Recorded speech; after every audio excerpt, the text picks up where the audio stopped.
یو حدیث کې راځي نبی علیہ السلام فرمایل ايو امرأة ماتت وزوجها عنها راض، یو زنانه وفات شي او خاوند دې نه خوشاله و، زه ته راضی ما، زما به ما سره ډیر ښه وخت تیر کړی دی، شکر گزار وي، خوشاله وي، دخلت الجنه، دا یو سبب د دې د جنت داخله دوه لپاره کافی دی چې خاوند دې راضی دی. بھائی خاوند ستا جنت هم دی ستا جهنم هم دی، نافرمانی وکړه بس نور څه مه کوه، نافرمانی د خاوند شروع کا. نبی علیہ السلام د معراج په موقع باندې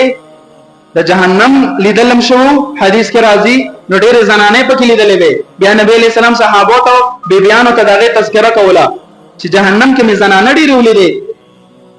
زنانه پریشان شو، تاسو کو د الله رسول وجه سوا. نبی علیہ السلام دا اون فرمایل چې موږ نه کوي عمل کې دا خځه زمون نه غوړي تکړی هدا پابند وي،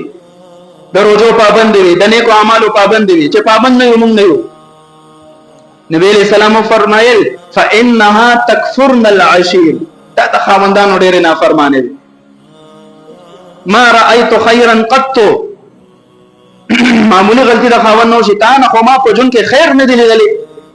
تا نه خو دونه پریشان یم، تما ته وای کو تا مالا په جون کې یو جوړه غستې یو خوند ته جوړه، حالانکه چې مړی لمزه یو سوټ پګي، چې درې مې لذي یو سوټ پګي، تا خو مالا د پلانې په شان غستې دي، ته دا غي ژوندۍ وګوره.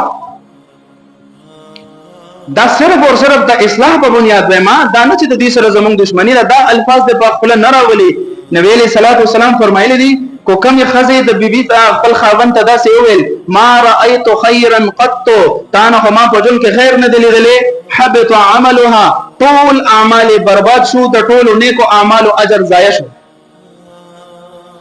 بل ځکه نبی علیہ السلام فرمایي کو چرته د الله نه علاوه د سجدي اجازت غیر الله ته نو ما به خزو ته حکم کړو چې خاوندان په سجده کوي،